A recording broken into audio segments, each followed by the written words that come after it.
ચાલો મિત્રો, નમસ્કાર. શિવમ જીકે માસ્ટર યુટ્યુબ ચેનલમાં સ્વાગત છે વિદ્યાર્થી મિત્રોનું. અગાઉના લેક્ચરમાં એટલે કે આપણે ગયા લેક્ચરમાં ને એ પહેલાના લેક્ચરમાં જોયું હતું કે બંધારણની સભા પ્રથમ જોઈ, પછી એની સમિતિઓ જોઈ, બંધારણની આખી રચના જોઈ, કયા કયા દેશમાંથી બંધારણનો કયો ભાગ લીધો એ જોયું.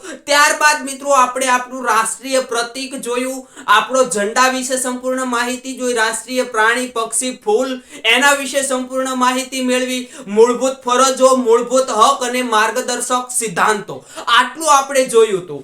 આજે મિત્રો આપણે જોવા છે અગત્યના જે પદાધિકારીઓ આપણને આપેલા છે આપણા સિલેબસની અંદર છે એવા રાષ્ટ્રપતિ, ઉપરાષ્ટ્રપતિ, પછી સર્વોચ્ચ અદાલતના ન્યાયાધીશ, ઉચ્ચ અદાલતના ન્યાયાધીશ કેગ, આ બધાને આજે આપણે જોઈશું. તો પ્રથમ જોઈએ રાષ્ટ્રપતિ પદ. તો ભાઈ રાષ્ટ્રપતિ પદ જે છે એની જોગવાઈ ક્યાં છે?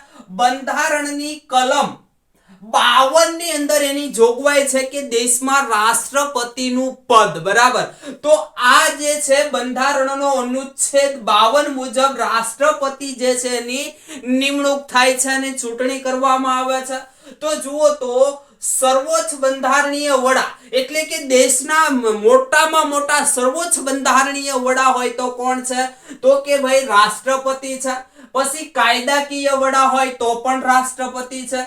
કારોબારી વડા એટલે કે બધો કારોબાર જેના નામે ચાલતો હોય એટલે કારોબારી વડા પણ કોણ છે? દેશના રાષ્ટ્રપતિ ગણાય, બરાબર. અને અમેરિકાનું જે બંધારણ છે એમાંથી આ રાષ્ટ્રપતિનું પદ જે છે એને આપણે લીધેલું છે. ત્યારબાદ જુઓ તો રાષ્ટ્રપતિની ચૂંટણી પરોક્ષ રીતે થાય છે. પરોક્ષ રીતે ચૂંટણી થાય એટલે શું? તમે જોયું હશે કે ધારાસભ્ય છે, પછી સંસદ સભ્ય છે, સરપંચ છે, આ બધાની ચૂંટણી થતી હોય તો એને ચૂંટે છે કોણ? તમે ચૂંટો છો. પણ તમે જોયું ક્યારે કે ભાઈ આજે કોઈ રાષ્ટ્રપતિ છે, બરાબર, અથવા ઉપરાષ્ટ્રપતિ છે એને તમે ચૂંટ્યા હોય એવું જોયું તમે? પછી રાજ્યપાલ છે ને તમે ચૂંટ્યા હોય એવું જોયું નહીં. તો આ બધી જે ચૂંટણીઓ છે એને શું કહેવાય? રાજ્યપાલની ચૂંટણી ના હોય, પણ રાષ્ટ્રપતિની ચૂંટણી હોય, પણ પરોક્ષ રીતે ચૂંટણી હોય. એની ચૂંટણી તો હોય જ, પણ તમે જે કઈ અહીંથી ચૂંટીને મૂકેલા છે એ સભ્યો એને ચૂંટશે. કોણ એને ચૂંટશે? તો જુઓ, રાજ્યસભાના સભ્યો, લોકસભાના સભ્યો અને વિધાનસભાના સભ્યો. પણ એક શરત જે છે આની અંદર છે કે જે સભ્યો જે છે એ ચૂંટાયેલા સભ્યો હોય એ જ આની અંદર ભાગ લઈ શકશે. જે રાષ્ટ્રપતિ દ્વારા અથવા તો રાજ્યપાલ દ્વારા નિમણૂક થયેલા હશે એ ભાગ લઈ શકશે નહીં. કોણ ભાગ લઈ શકશે? ચૂંટાયેલા સભ્યો રાષ્ટ્રપતિની ચૂંટણીની અંદર ભાગ લેશે, બરાબર. ત્યારબાદ ઉમેદવારી નોંધાવવા 15,000 રૂપિયા ડિપોઝિટ જમા કરાવવી પડશે. જે કોઈ વડાપ્રધાન બનવા ઈચ્છતું હોય તો 15,000 રૂપિયા એને ડિપોઝિટ આપવી પડશે. અને એક છઠ્ઠાંશ ભાગ મત ન મળે તો ડિપોઝિટ જપ્ત થાય એટલે કે એની ડિપોઝિટ જાય. માનો કે 100 મતની ગણતરી થાય છે, એમાંથી એક છઠ્ઠાંશ મત એને મળવા એટલે કે 6 એ 1 મત મળવો ફરજિયાત છે, બરાબર. એટલે કે એક છઠ્ઠાંશ મત એને જો મળે તો જ એને આ ડિપોઝિટ છે પરત મળે, નહીતર એની ડિપોઝિટ જતી રહે. પછી રાષ્ટ્રપતિ ભવન દિલ્હીના રાયસીમાં પર આવેલું છે. રાષ્ટ્રપતિનું ભવન આપણું ક્યાં આવેલું છે? તો કે દિલ્હી ખાતે આવેલું છે. આટલું અગત્યનું છે. હવે લાયકાત શું? વડાપ્રધાન છે, રાષ્ટ્રપતિ છે, આ તમામ હોદ્દાઓ છે, સરપંચ સુધીના નાના હોદ્દાની પણ ઉંમર નક્કી હોય. તો અહીંયા રાષ્ટ્રપતિ છે એની ઉંમર જે આપણે નક્કી કરેલી છે તો શું છે ભાઈ? તો 35 વર્ષ સુધીની એની ઉંમર હોવી જોઈએ. એટલે કે 35 વર્ષથી નાના જે હોય એ રાષ્ટ્રપતિ બની શકે નહીં. ત્યારબાદ ભારતના નાગરિક હોવા જોઈએ. ભારતના નાગરિક જ ભારતના રાષ્ટ્રપતિ બની શકે. પછી કોઈ પણ સરકારી વેતનનો હકદાર ન હોવો જોઈએ. એટલે કે કોઈ પણ સરકારી વેતન એ પછી નોકરિયાત હોય અથવા તો કોઈ પણ બીજી રીતે સરકારી વેતન મેળવતો હોવો જોઈએ નહીં. પછી લોકસભાના સભ્ય બનવાની જરૂરી તમામ લાયકાત ધરાવતો હોવો જોઈએ, એટલે કે લોકસભાના સભ્ય બની શકે એવી લાયકાત એની હોવી જોઈએ. લોકસભાનો જે સભ્ય બનવા માટેની લાયકાત હમણાં આપણે જોઈશું, તો એટલી લાયકાત હોવી જોઈએ કોની? રાષ્ટ્રપતિ બનવા ઈચ્છતા વ્યક્તિની. ત્યારબાદ એની સત્તાઓ. હવે જો મિત્રો, રાષ્ટ્રપતિની સૌથી વધારે સત્તાઓ રહેલી છે. શું કામ? દેશનું સર્વોચ્ચ પદ છે, તો એની સત્તાઓ તો વધારે જ હોય. તો જોઈએ એની સત્તા. તો સંસદ દ્વારા પસાર કરેલ ખરડો રાષ્ટ્રપતિની મંજૂરી બાદ જ કાયદો બનશે. સંસદ કઈ ખરડો પસાર કરશે અને એને કોઈ પણ કાયદો બનાવવો છે, તો કાયદો ક્યારે બનશે? રાષ્ટ્રપતિ એની ઉપર હસ્તાક્ષર કરશે, સહી કરશે, તો જ એ કાયદો બની શકે છે. બરાબર. ત્યારબાદ કોઈ ખરડો નાણાકીય ખરડો છે કે નહીં તે નક્કી કરવાની સત્તા રાષ્ટ્રપતિની નથી, પણ લોકસભાના સ્પીકરની છે. કોઈ પણ ખરડો પસાર થયો એ નાણાકીય ખરડો છે કે નહીં એ ચેક કરવું હોય, નક્કી કરવું હોય, તો કોણ કરશે? રાષ્ટ્રપતિ કરશે. નહીં, એ રાષ્ટ્રપતિના હાથમાં નથી. એ કોના હાથમાં છે? લોકસભાનો જે સ્પીકર હોય એના હાથમાં હોય છે. આગળ, ઉપરાષ્ટ્રપતિ અને સર્વોચ્ચ અદાલતના મુખ્ય ન્યાયાધીશને શપથ લેવડાવશે. શપથ વિધિ દરેક જે કાંઈ હોદ્દેદારો હોય એને ફરજિયાત હોય, તો શપથ કોણ લેવડાવશે? રાષ્ટ્રપતિ. કોને? ઉપરાષ્ટ્રપતિ અને અદાલતના મુખ્ય ન્યાયાધીશને. આ સિવાય પણ એ લેવડાવશે. કોને? હમણાં આવશે, જુઓ. તો દરેક રાજ્યમાં એક રાજ્યપાલની નિમણૂક કરવામાં આવે છે.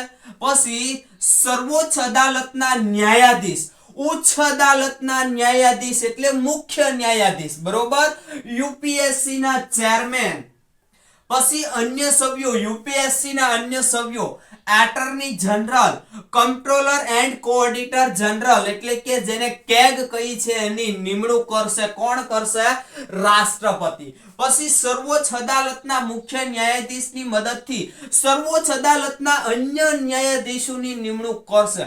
સર્વોચ્ચ અદાલતના અન્ય ન્યાયાધીશોની નિમણૂક પણ કરશે. કોણ? રાષ્ટ્રપતિ. પણ સર્વોચ્ચ અદાલતના જે મુખ્ય ન્યાયાધીશ હોય એની મદદથી હવે કરશે. બરાબર. ત્યારબાદ અનુચ્છેદ 280 મુજબ દર 5 વર્ષે નાણાં પંચની રચના કરશે. એનું સ્પેશિયલ નાણાં પંચ હોય તો દર 5 વર્ષે, કેટલા વર્ષે? દર 5 વર્ષે નાણાં પંચની રચના કરશે અનુચ્છેદ 280 મુજબ. ત્યારબાદ અનુચ્છેદ 324 દર 5 વર્ષે ચૂંટણી પંચની રચના કરશે અને મુખ્ય ચૂંટણી કમિશનરની નિમણૂક કરશે. આને ચૂંટણી પંચ પણ દર 5 વર્ષે નિમવાનું હોય અને એની અંદર મુખ્ય ચૂંટણી કમિશનર છે એની પણ નિમણૂક કરશે. દેશની સંચિત નિધિમાંથી નાણાં ઉપાડવા રાષ્ટ્રપતિની મંજૂરી ફરજિયાત છે. હવે જે કઈ સરકારની દરેક આવક હશે એ જેને જે કઈ કરવેરા લગાવ્યા હશે એ ક્યાં જમા થશે? તો દેશની સંચિત નિધિમાં જમા થશે. હવે આની અંદર કોઈ એટલે કે એના જે હોદ્દેદારો છે, બરાબર, નાણાં પંચને અંતે, તો એને પેમેન્ટ ઉપાડવું છે તો એને ફરજિયાત સહી કોની જોશે? તો કે ભાઈ સહી એને આપણા રાષ્ટ્રપતિની જોઈશે. પછી સર્વોચ્ચ અદાલતે આપેલી સજામાં ફેરફાર કરી શકે છે. હવે રાષ્ટ્રપતિને એવું લાગ્યું કે ભાઈ ના, સર્વોચ્ચ અદાલતે નિર્ણય આપી દીધો છે, ફાંસીની સજા આપી દીધી, પણ ફાંસીની સજા આને આપવી નથી. આપણે એટલું બધું પ્રમાણ આનું નથી કે ભાઈ એનો ગુનો વધેલો હોય એટલો બધો, બરાબર. તો એની રીતે એનું જોઈ અને જેવી કે ફાંસીની સજા છે, પછી આજીવન કેદ છે, તો આ કેદની સજા એ પોતે રાષ્ટ્રપતિ હોદ્દાને રૂએ ઘટાડી શકે છે અને યોગ્ય લાગે તો. ત્યારબાદ જુઓ તો અનુચ્છેદ 344 ભાગ 8 મુજબ ભાષા પંચની નિમણૂક કરશે. શું કરશે? ભાષા પંચની નિમણૂક કરશે. ત્યારબાદ આરબીઆઈ ના ચેરમેન અને જ્ઞાન આયોગના ચેરમેનની નિમણૂક કરશે. આરબીઆઈ ના ગવર્નર કહેવાય એને, બરાબર. આરબીઆઈ ના ચેરમેન એટલે આરબીઆઈ ના ગવર્નર, બરાબર. આરબીઆઈ ના ગવર્નર હાલના તમને ખ્યાલ હોવો જોઈએ. આરબીઆઈ નું પૂરું નામ તમને ખ્યાલ હોવો જોઈએ, બરાબર. જુઓ તો એની નિમણૂક કરશે. પછી લોકસભામાં 2 એંગ્લો ઇન્ડિયન સભ્યોની અને રાજ્યસભામાં 12 સભ્યોની નિમણૂક કરશે. હવે મિત્રો એંગ્લો ઇન્ડિયન જે છે એ લોકસભામાં 2 નિમણૂક કરશે, એ હવે કરશે ને, એ રદ કરી દેવામાં આવી છે. અહીંયા મિત્રો 12 સભ્યોની નિમણૂક કરશે રાજ્યસભાની અંદર. ત્યારબાદ જ્યારે એક પણ ગૃહનું સત્ર શરૂ નથી, બરાબર, સત્ર શરૂ ન હોય ત્યારે રાષ્ટ્રપતિને કાયદો ઘડવાની જરૂર જણાય અને અનુચ્છેદ 123 મુજબ વટહુકમ બહાર પાડી શકે અને સત્રને બોલાવી શકે છે. હવે મિત્રો 3 સત્ર ભરાવા ફરજિયાત છે આપણા સંસદના. તો સંસદના 3, શિયાળુ, ઉનાળુ અને ચોમાસુ, કોઈ પણ વર્ષની અંદર 2 ફરજિયાત છે. 3 નહીં પણ 2 ફરજિયાત છે કે 2 સત્ર તો ભરાવા જ જોઈએ. હવે બને છે એવું કે અમુક વાર બને એવું કે ભાઈ રાષ્ટ્રપતિને એવું લાગ્યું કે ભાઈ આપણે કંઈક વટહુકમ અહીં બહાર પાડવા જેવું છે કે કાંઈક કાયદો અહીંયા આપણે બનાવવા જેવું છે અને સત્ર શરૂ નથી, તો સંસદના સત્ર જે છે એની સિવાય અહીંયા કાયદો તો બનશે નહીં. તો વટહુકમ બહાર પાડશે રાષ્ટ્રપતિ અને સંસદનું સત્ર બોલાવી શકશે અને પછી એ કાયદો જે છે એ પસાર કરાવી શકે છે. આગળ જોઈશું રાષ્ટ્રપતિના કાર્યની અંદર. જો અહીંયા અક્ષર આપણે બહુ બરાબર કાઢ્યા નથી. શું કામ કે તમને સ્ક્રીનશોટ પાડવાનું મન જ ના થાય, કારણ કે હવે સ્ક્રીનશોટ પાડીને વાંચવાનો સમય છે નહીં. 3 પ્રકારની કટોકટી જે છે એ રાષ્ટ્રપતિ જે છે એ લગાવી શકે છે. કેટલા પ્રકારની? 3 પ્રકારની કટોકટી. તો પહેલી છે બંધારણનો અનુચ્છેદ 362 મુજબ રાષ્ટ્રીય કટોકટી. ત્યારબાદ 56 મુજબ બંધારણીય કટોકટી એટલે કે રાજ્યમાં રાજકીય કટોકટી અને 360 મુજબ નાણાકીય કટોકટી. આટલી 3 પ્રકારની કટોકટી જે છે એ રાષ્ટ્રપતિ લગાવી શકે છે. ત્યારબાદ લોકસભાની મુદ્દત લંબાવવાની કે લોકસભામાં બરખાસ્ત કરવાની, લોકસભાને બરખાસ્ત કરવાની સત્તા ધરાવે છે. શું સત્તા ધરાવે છે? લોકસભાની સંજોગોને આધીન રહી અને મુદ્દત લંબાવવી અથવા તો લોકસભા વચ્ચેથી બરખાસ્ત કરી નાખવી, એ સત્તા કોણ ધરાવે છે? રાષ્ટ્રપતિ ધરાવે છે. રાષ્ટ્રપતિને હોદ્દા પરથી દૂર કરવા માટે માત્ર કલમ 61 માં ઉલ્લેખ એક જ છે કે મહાભિયોગ. એના પર મહાભિયોગની પ્રક્રિયા કરવામાં આવે છે. મહાભિયોગની પ્રક્રિયા સંપૂર્ણ અહીંયા આપણે જોઈશું. હવે આંતરરાષ્ટ્રીય સમિતિના ચેરમેન એસટી એના કમિશનના ચેરમેન અને સભ્યોની નિમણૂક રાષ્ટ્રપતિ કરશે. કોની નિમણૂક કરશે? તો આંતરરાષ્ટ્રીય સમિતિના ચેરમેન, એસટી કમિશન જે છે એના ચેરમેન, એના સભ્યોની નિમણૂક કરશે રાષ્ટ્રપતિ. ત્યારબાદ રાષ્ટ્રપતિનું પોતાનું રાજીનામું ઉપરાષ્ટ્રપતિને સંબોધીને આપે છે. રાષ્ટ્રપતિને કોઈ કારણોસર એવું લાગે કે મારે રાષ્ટ્રપતિ રહેવું નથી તો પોતાનું રાજીનામું ઉપરાષ્ટ્રપતિને સંબોધીને આપશે. પણ માની લો કે ઉપરાષ્ટ્રપતિ નથી તો કોને સંબોધીને આપશે? તો ઉપરાષ્ટ્રપતિની ગેરહાજરીમાં સર્વોચ્ચ અદાલતના મુખ્ય ન્યાયાધીશને ઉદ્દેશીને આપશે. ત્યારબાદ રાષ્ટ્રપતિને શપથ સર્વોચ્ચ અદાલતના મુખ્ય ન્યાયાધીશ લેવડાવશે. કોણ લેવડાવશે? સર્વોચ્ચ અદાલતના મુખ્ય ન્યાયાધીશ લેવડાવશે. સર્વોચ્ચ અદાલતના મુખ્ય ન્યાયાધીશને શપથ પાછા રાષ્ટ્રપતિ લેવડાવશે. બરાબર, એ આપણે જોયું આગળ. વિધાન પરિષદના સભ્યો રાષ્ટ્રપતિની ચૂંટણીમાં ભાગ લઈ શકતા નથી અને વધારેમાં વધારે રાષ્ટ્રપતિ પદ માટે કોઈ ઉંમર મર્યાદા નથી. કોઈ ઉંમર મર્યાદા નહીં, રાષ્ટ્રપતિ અને મજા આવે ત્યાં સુધી રાષ્ટ્રપતિ રહી શકે. મીન્સ કે એનો જો કે 5 વર્ષનો સમયગાળો તો હોય જ, 5 વર્ષે એની ચૂંટણી તો દર 5 વર્ષે આવે જ, 5 વર્ષે ચૂંટાવું ફરજિયાત છે. પણ આ 5 વર્ષે એ ચૂંટાતા જાય છે તો પછી એ અનિશ્ચિત કાળ સુધી રહી શકે. બરાબર, અનિશ્ચિત કાળ સુધી રહી શકે. એને કોઈ સમય મર્યાદા નથી કે ભાઈ તમે એટલા વર્ષ સુધી તે રાષ્ટ્રપતિ પદ પર રહી શકશો, પણ 5 વર્ષે ચૂંટાવું ફરજિયાત છે. હવે મિત્રો ધ્યાન આપો, આ વિધાન પરિષદના સભ્યો રાષ્ટ્રપતિની ચૂંટણીમાં ભાગ લઈ શકતા નથી. એટલે કેવું હોય છે જુઓ, આ છે આપણી સંસદ. સંસદની અંદર કોણ હોય તો કે લોકસભાના સભ્યો હોય અને રાજ્યસભાના સભ્યો હશે. બરોબર, આ સભ્યો હોય. પછી આપણી ધારાસભા આવે. ધારાસભા ક્યાં હોય તો કે રાજ્ય લેવલે હોય, અને આ ક્યાં હોય તો કે આ દેશ એટલે કે કેન્દ્ર લેવલે હશે. બરાબર, હવે ધારાસભાની અંદર પણ 2 ગ્રુપ પડશે. કયા તો કે એક તો વિધાનસભા અને બીજી હોય વિધાન પરિષદ. આ રીતે હોય. તો રાષ્ટ્રપતિની ચૂંટણી થશે તો શું થશે? રાષ્ટ્રપતિની ચૂંટણીમાં આ 3 ગૃહો જે છે એ ભાગ લઈ શકશે રાષ્ટ્રપતિની ચૂંટણીમાં, પણ ચોથું ગૃહ એટલે કે વિધાન પરિષદ ભાગ લઈ શકશે નહીં, એવું અહીંયા કહેવા માંગે છે. વિધાન પરિષદના સભ્યો રાષ્ટ્રપતિની ચૂંટણીમાં ભાગ લેતા નથી. અને આની અંદર પણ મિત્રો આ 2 ગૃહની અંદર આ સંસદ અને સંસદ ટૂંકમાં આખી એટલે લોકસભા અને રાજ્યસભા, એની અંદર જે રાષ્ટ્રપતિએ નિમણૂક કરેલા હશે એ સભ્યો રાષ્ટ્રપતિની ચૂંટણીમાં ભાગ ના લઈ શકે. અને અહીંયા વિધાનસભાની અંદર જે રાજ્યપાલ હશે, એને જે રાજ્યપાલે જે નિમણૂક કરેલા હશે એ સભ્યો પણ રાષ્ટ્રપતિની ચૂંટણીમાં ભાગ લઈ શકશે નહીં. કોણ ભાગ લઈ શકશે?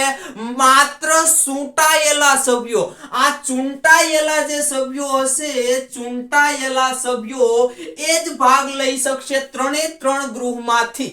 બરાબર, આની અંદર મિત્રો ડિટેલમાં તો માહિતી આવી જશે, પણ સમજો અહીંયા લખ્યું છે તો સંસદનું લોકપ્રિય ગૃહ તો કે લોકસભા, સંસદનું ઉપલું ગૃહ તો કે રાજ્યસભા. બરાબર, પછી ધારાસભાનું ઉપલું ગૃહ તો કે ભાઈ વિધાન પરિષદ, અને લોકપ્રિય વિધાનસભા.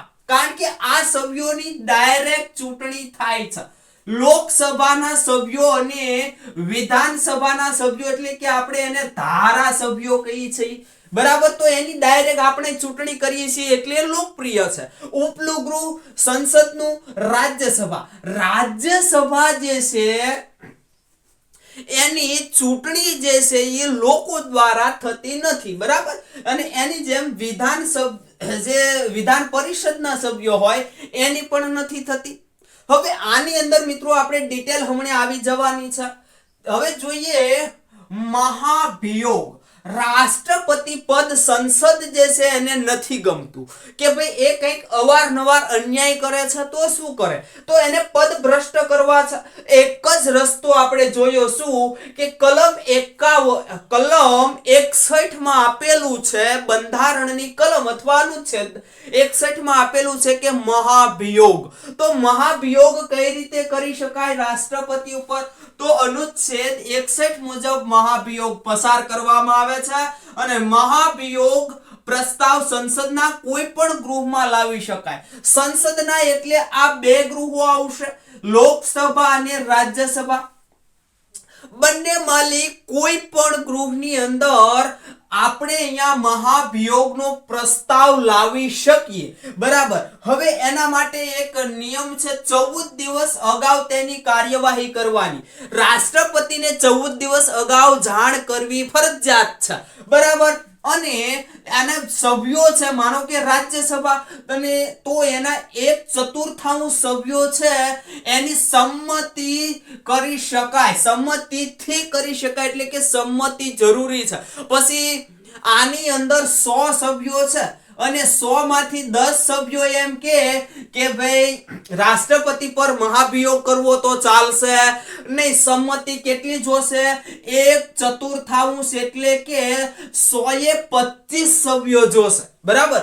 તો 125 સભ્યોની જો સંમતિ હોય તો ને તો જ રાષ્ટ્રપતિ પર મહાભિયોગનો પ્રસ્તાવ લાવી શકાય, બરાબર? ત્યારબાદ મિત્રો પસાર કરાયેલ પ્રસ્તાવ એને 2/3 સભ્યોની બહુમતી મળે તો તેની સામે મહાભિયોગ લાવીને બરતરફ કરી શકાય. રાષ્ટ્રપતિને બરતરફ કરવા છે તો કેટલા? એની ચૂંટણી થાય અને અનુમતિ 2/3 સભ્યોની એટલે કે 2 સભ્યોની અનુમતિ જોઈશે, બરાબર?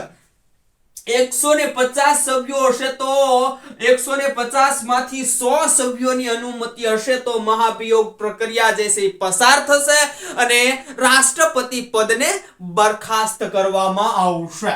ત્યારબાદ રાષ્ટ્રપતિ પદ ખાલી પડે તો 6 માસમાં ચૂંટણી કરવી ફરજિયાત છે. હવે રાષ્ટ્રપતિને બરખાસ્ત કરી દીધા અથવા તો રાષ્ટ્રપતિએ રાજીનામું આપી દીધું તો ફરજિયાત છે કે 6 મહિનાની અંદર રાષ્ટ્રપતિની ચૂંટણી કરવી પડશે અને તેની જગ્યાએ 6 માસ સુધી એટલે કે રાષ્ટ્રપતિ નવા આપણા જે છે એની ચૂંટણી નથી થતી ને પદ નથી આવતું ત્યાં સુધી ઉપરાષ્ટ્રપતિ પદ પર રહેશે. ઉપરાષ્ટ્રપતિ બધું રાષ્ટ્રપતિનું કાર્ય કરશે અને એના ભથ્થા પણ મેળવશે. ત્યારબાદ મિત્રો હવે થોડીક આપણે ડિટેલ રાષ્ટ્રપતિ વિશે યાદ રાખવા જેવું કે જેમાં તમને ફેક્ટ ડેટા પૂછાશે. તો અગત્યના રાષ્ટ્રપતિ જોઈએ તો સૌથી પ્રથમ રાષ્ટ્રપતિ તો કે ભાઈ રાજેન્દ્ર શાહ, બરાબર? અને સૌથી લાંબો સમય રાષ્ટ્રપતિ પદ પર રહેનાર પણ રાજેન્દ્ર શાહ આવશે. પછી સૌથી વધારે વટ હુકમ બહાર પાડનાર રાષ્ટ્રપતિ આપણે જોયું ને કે રાષ્ટ્રપતિ વટ હુકમ બહાર પાડી શકે ને સંસદનું છત્ર બોલાવી શકે કાયદા માટે. તો ફખરુદ્દીન અલી અહેમદ જે છે એને સૌથી વધારે વટ હુકમ બહાર પાડેલા છે અત્યાર સુધી. ત્યારબાદ સૌથી ઓછો સમય પદ પર રહેનાર તો જ્ઞાની ઝૈલ-સિંહ. જ્ઞાની ઝૈલ-સિંહ છે એ સૌથી ઓછો સમય રાષ્ટ્રપતિ પદ પર રહેલ છે. સૌપ્રથમ પોકેટ વીટો નો ઉપયોગ કરનાર રાષ્ટ્રપતિ. હવે કાયદો સંસદની અંદર પસાર થયો, રાષ્ટ્રપતિની મંજૂરી અર્થે આવ્યો ને રાષ્ટ્રપતિને યોગ્ય લાગ્યું કે આને મંજૂરી નથી આપવી તો એ પોતે પોતાની પાસે પોકેટ વીટો કરીને રાખી શકે છે, બરાબર? એટલે કે પોતાની પાસે આખી ફાઇલ રાખી શકે. તો આવું સૌથી પહેલા કરનાર જ્ઞાની ઝૈલ-સિંહ હતા. ત્યારબાદ રાષ્ટ્રપતિ પદે રહેનાર સુપ્રીમ કોર્ટના એકમાત્ર ન્યાયાધીશ પણ મુખ્ય ન્યાયાધીશ. હવે તમને ખ્યાલ હશે હમણાં આપણે જોયું કે જો ભાઈ રાષ્ટ્રપતિ પદ છે એ રાષ્ટ્રપતિ નથી તો રાષ્ટ્રપતિ પદે કોણ આવશે? ઉપરાષ્ટ્રપતિ. ઉપરાષ્ટ્રપતિ પણ નથી તો કોણ આવશે? તો આવશે સર્વોચ્ચ અદાલતના મુખ્ય ન્યાયાધીશ. અને એક એવા સર્વોચ્ચ અદાલતના મુખ્ય ન્યાયાધીશ છે કે જે રાષ્ટ્રપતિ પદ પર રહી ચૂકેલા છે, એમ હિદાયતુલ્લાહ. યાદ રાખી લેજો, આ તમને ફેક્ટ પૂછાવા લાયક છે. પછી તમને પ્રથમ કાર્યકારી રાષ્ટ્રપતિ પૂછે. પ્રથમ કાર્યકારી રાષ્ટ્રપતિ તો ડોક્ટર વીવી ગિરી કે જે કાર્યકારી રાષ્ટ્રપતિ હતા. પછી બિનહરીફ ચૂંટાનાર રાષ્ટ્રપતિ અને નાની વયે વડાપ્રધાન અહીંયા લખ્યું પણ નાની વયે રાષ્ટ્રપતિ બનનાર આવશે, બરાબર? તો કોણ આવશે? નીલમ સંજીવ રેડ્ડી. નીલમ સંજીવ રેડ્ડી બિનહરીફ ચૂંટાયા ને નાની વયે એ શું બનેલા છે ભાઈ? તો રાષ્ટ્રપતિ બનેલા છે નીલમ સંજીવ રેડ્ડી. અને સૌપ્રથમ મહિલા રાષ્ટ્રપતિ પૂછે, મહિલા રાષ્ટ્રપતિ તો કોણ આવશે? પ્રતિભા દેવી પાટીલ કે જે આપણા ભારતના સૌથી પહેલા મહિલા રાષ્ટ્રપતિ હતા અને હાલના પણ આપણા મહિલા રાષ્ટ્રપતિ છે, તમે જાણો છો. આગળ જોઈએ. હવે રાષ્ટ્રપતિ વિશે આટલી માહિતી સંપૂર્ણ થઈ. હવે ઉપરાષ્ટ્રપતિ. રાષ્ટ્રપતિ પછીનું સર્વોચ્ચ પદ એટલે કે ઉપરાષ્ટ્રપતિ. તો જે ઉપરાષ્ટ્રપતિ છે એની બંધારણમાં ક્યાં જોગવાઈ છે? તો એની કલમ એટલે કે અનુચ્છેદ 63 ની અંદર જોગવાઈ છે અને જેની ઉંમર ઓછામાં ઓછી 35 વર્ષ હોવી જોઈએ. રાષ્ટ્રપતિની ઉંમર ઓછામાં ઓછી 35, પછી ઉપરાષ્ટ્રપતિની ઉંમર ઓછામાં ઓછી 35, વધારેમાં વધારે 21 ની નક્કી છે નહીં, ગમે એટલો સમય રહી શકે પણ છૂટાવવું ફરજિયાત છે. ત્યારબાદ કલમ 64 માં હોદ્દાની રૂએ રાજ્યસભાના સભાપતિનું પદ મળે છે. હવે શું છે મિત્રો, તો કે આ લોકસભાનો જે સભ્ય હશે એનો સ્પીકર હશે, બરાબર, એનો સ્પીકર એટલે એનો પ્રમુખ સ્પીકર હશે. આ બંનેનું જ્યારે છત્ર ભેગું મળશે ત્યારે કોણ કરશે? સ્પીકર એનું સંચાલન કરશે. પણ લોકસભાનો પ્રમુખ એટલે સ્પીકર. તો આ રાજ્યસભાનું પ્રમુખ એટલે કોણ? તો કે હોદ્દાની રૂએ આ ઉપરાષ્ટ્રપતિ બનશે. કોણ બનશે? ઉપરાષ્ટ્રપતિ. આમ કહેવા માંગે છે.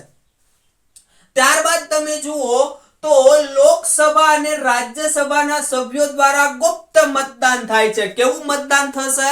ગુપ્ત મતદાન થશે. આની પણ ચૂંટણી મિત્રો પરોક્ષ રીતે થાય છે, પ્રત્યક્ષ રીતે થતી નથી. આપણે ઉપરાષ્ટ્રપતિને ચૂંટવા ગયા નહીં તો એને કોણ છૂટે છે? તો કે એને છૂટે છે આ સંસદ છૂટે છે, એટલે એ પણ પરોક્ષ રીતે કહેવાય, બરોબર. તો જુઓ તો એનું ગુપ્ત મતદાન કોણ કરે? તો રાજ્યસભા અને લોકસભા કરશે. આપણે રાષ્ટ્રપતિમાં જોયું તો એના મતદાનમાં લોકસભા, રાજ્યસભા અને વિધાનસભા આના ચૂંટાયેલા સભ્યો ભાગ લેતા હતા. પણ હવે ઉપરાષ્ટ્રપતિની ચૂંટણીની અંદર માત્ર સંસદ એટલે કે લોકસભા અને રાજ્યસભાના જે સભ્યો છે એ જ એની અંદર મતદાન કરશે. ત્યારબાદ રાજ્યસભાનો સભ્ય બનવા જેટલી લાયકાત ધરાવતો હોવો જોઈએ. ઉપરાષ્ટ્રપતિ પદ માટે ઉમેદવારી નોંધાવે છે તો શું એનું હોય? તો કે તો એ પોતે આ રાજ્યસભાના સભ્ય બની શકે એટલી એની કેપેસિટી હોવી જોઈએ એમ કહેવા માંગે છે. પછી ઉપરાષ્ટ્રપતિને ફક્ત ઉપરાષ્ટ્રપતિને શપથ રાષ્ટ્રપતિ અથવા ઉપરાષ્ટ્રપતિએ નિમેલ વ્યક્તિ લેવડાવશે. શું થશે? એને શપથ જે લેવડાવવાના હોય, શપથ ઈ કોણ લેવડાવશે? શપથ એટલે શું? સોગંદ, બરાબર. હોદ્દાના સોગંદ લેવાના હોય છે તો એ કોણ લેવડાવશે? ઉપરાષ્ટ્રપતિને રાષ્ટ્રપતિ અથવા તો રાષ્ટ્રપતિ કોઈ વ્યક્તિને નિમણૂક કરશે, એ નિમણૂક જે છે એ એને સોગંદ લેવડાવશે. ભારતના પ્રમુખ ઉપરાષ્ટ્રપતિ સર્વપલ્લી રાધાકૃષ્ણન, પ્રમુખ નહીં પણ પ્રથમ. ભારતના સૌથી પ્રથમ ઉપરાષ્ટ્રપતિ પદ પર રહેનાર વ્યક્તિ હોય તો કોણ છે? ડોક્ટર સર્વપલ્લી રાધાકૃષ્ણન. અને આ ડોક્ટર સર્વપલ્લી રાધાકૃષ્ણન જે છે એ સૌથી લાંબો સમય માટે ઉપરાષ્ટ્રપતિ પદે રહેનાર છે. ત્યારબાદ 2 વખત ઉપરાષ્ટ્રપતિ પદે બન્યા એટલે કે ઉપરાષ્ટ્રપતિ પદે રહ્યા અને ત્યારબાદ એ રાષ્ટ્રપતિ પણ બને છે. કોણ? સર્વપલ્લી રાધાકૃષ્ણન. આટલી માહિતી યાદ રાખજો. હવે સંસદ વિશે જોઈએ. સંસદ ભાઈ બનેલી છે કોની? તો સંસદ આપણે હમણાં જ જોયું તો સંસદ જે છે એ રાષ્ટ્રપતિ, જો અહીંયા આપણે લખેલું જ છે. એક તો સંસદમાં રાષ્ટ્રપતિનો સમાવેશ થાય ના થાય? હા થાય. સંસદમાં રાષ્ટ્રપતિનો સમાવેશ થાય. પછી લોકસભા અને રાજ્યસભા આ ત્રણની સંસદ બનેલી છે. અવારનવાર પરીક્ષામાં આ પ્રશ્ન પૂછાયેલ છે. સંસદમાં કોનો સમાવેશ થાય? સંસદમાં સમાવેશ આપણને સામાન્ય રીતે લોકસભા અને રાજ્યસભા લાગે, પણ સંસદમાં સમાવેશ લોકસભા, રાજ્યસભા અને રાષ્ટ્રપતિ, ઉપરાષ્ટ્રપતિ નહીં, રાષ્ટ્રપતિનો સમાવેશ થશે, બરાબર. અને રાષ્ટ્રપતિની ચૂંટણી તમે તો જુઓ તો લોકસભા, રાજ્યસભા અને વિધાનસભા કરશે, પણ વિધાનસભા જે છે એનો સંસદમાં સમાવેશ થતો નથી, બરાબર. પછી ઉપરાષ્ટ્રપતિ છે એ રાજ્યસભા જે છે એમાં એ સફળ ઉમેદવાર હોય, બરાબર, પણ એનો પાછો સંસદમાં સમાવેશ થતો નથી. આટલું યાદ રાખવાનું છે. ત્યારબાદ સંસદ એ દેશની સર્વોચ્ચ ધારાકીય એટલે કે કાયદાકીય સત્તા ધરાવે છે. શું ધરાવે છે? કાયદો જે કાંઈ ઘડવો, રદ કરવો, નવો બનાવવો, સુધારો કરવો, આ બધી સત્તા કોની આગળ હોય છે? તો આ સંસદ આગળ હોય છે. પછી સંસદના બે સત્રો વચ્ચે વધુમાં વધુ 6 માસનો ગાળો હોય છે. મેં તમને હમણાં જ કીધું કે સંસદ જે છે એના સત્રો ભરાય, શિયાળુ, ઉનાળુ અને ચોમાસું, આમ 3 સત્ર ભરાય. પણ વર્ષની અંદર 2 સત્ર ભરાવા ફરજિયાત છે. એટલે કે 6 માસની અંદર 6 માસને ગાળે 2 સત્ર તો ભરાવા જ જોઈએ. જો એક વર્ષમાં ઓછામાં ઓછા 2 વાર સત્ર મળે છે. સંસદનું મુખ્ય કાર્ય શું છે ભાઈ? તો કે કાયદા ઘડવાનું, તેમાં ફેરફાર કરવાનું અને કાયદા જે છે એને રદ કરવાનું મુખ્ય કાર્ય હોય તો કોનું છે? સંસદનું છે. પછી બંધારણમાં ફેરફાર કરવાની સત્તા અનુચ્છેદ 368 મુજબ સંસદની છે. કોની છે? સંસદની છે. અનુચ્છેદ 368 મુજબ બંધારણ આપણું જે કાંઈ છે એની ફેરફાર કરવો તો કોણ કરી શકશે? સંસદ. એની અનુચ્છેદ 368 મુજબ. પછી કોઈ પણ રાજ્યમાં વિધાન પરિષદની સ્થાપના કે નાબૂદીનો અધિકાર સંસદ પાસે છે. શું કરવાનું છે? કોઈ પણ રાજ્ય છે એની અંદર વિધાન પરિષદ જે છે એની સ્થાપના કરવી કે નાબૂદ કરી નાખવી તો એ કોની પાસે છે? રાજ્ય પાસે છે. જુઓ, વિધાનસભાની વિધાન પરિષદની વાત ચાલે છે. વિધાનસભા તો રાખવી જ પડે, પણ વિધાન પરિષદ છે એને રદ કરવી કે રાખવી એ કોની પાસે સત્તા છે? સંસદ પાસે.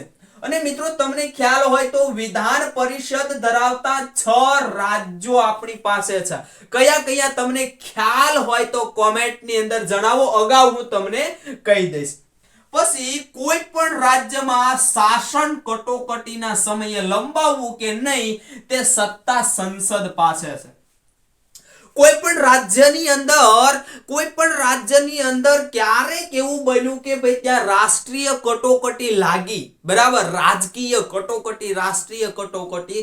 તો અહીંયા રાજકીય કટોકટી એની અંદર ક્યારે લાગે કે ભાઈ ત્યાંનું જે સરકાર છે, કોઈ પણ માનો કે આપણું ગુજરાત રાજ્યની સરકાર છે, ભૂપેન્દ્રભાઈ પટેલની સરકાર, એ પોતે બધું હેન્ડલ કરી શકતી નથી તો રાષ્ટ્રપતિ શાસન લાગશે. પણ એનો મુખ્ય આધાર કોના પર હોય છે? સંસદ પર હોય. એને રાષ્ટ્રપતિ શાસન લંબાવવું, અહીંયા બંધ કરી દેવું, એ બધો આધાર કોની ઉપર હોય? સંસદ ઉપર હોય છે. રાજ્યમાં નવા ક્ષેત્રનો સમાવેશ કે કાપ કરવાની સત્તા સંસદ પાસે છે.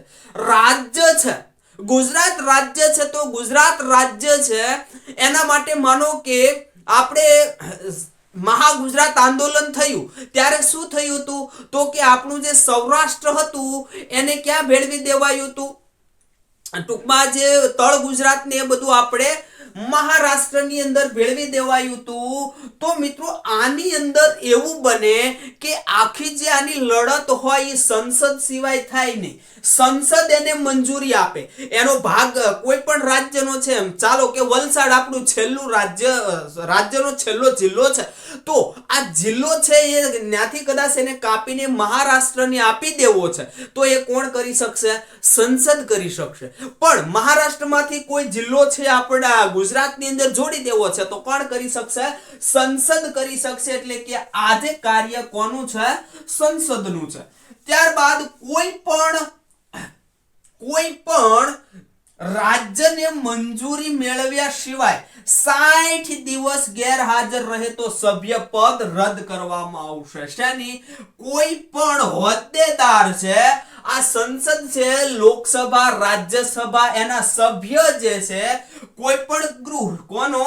અહીંયા ગૃહ, કોઈ પણ ગૃહનો સભ્ય, લોકસભાનો કે રાજ્યસભાનો સભ્ય જે છે એ ગેરહાજર રહેશે. કેટલા સમય માટે? તો એ સભ્ય છે એ 60 દિવસ એટલે કે 2 મહિના, 60 દિવસ એટલે કે 2 મહિના સુધી જો એ પોતે સભ્ય જે છે એ ગેરહાજર રહેશે, સરકારને જાણ કરતો નથી, તો એનું સભ્ય પદ રદ કરી દેવામાં આવશે.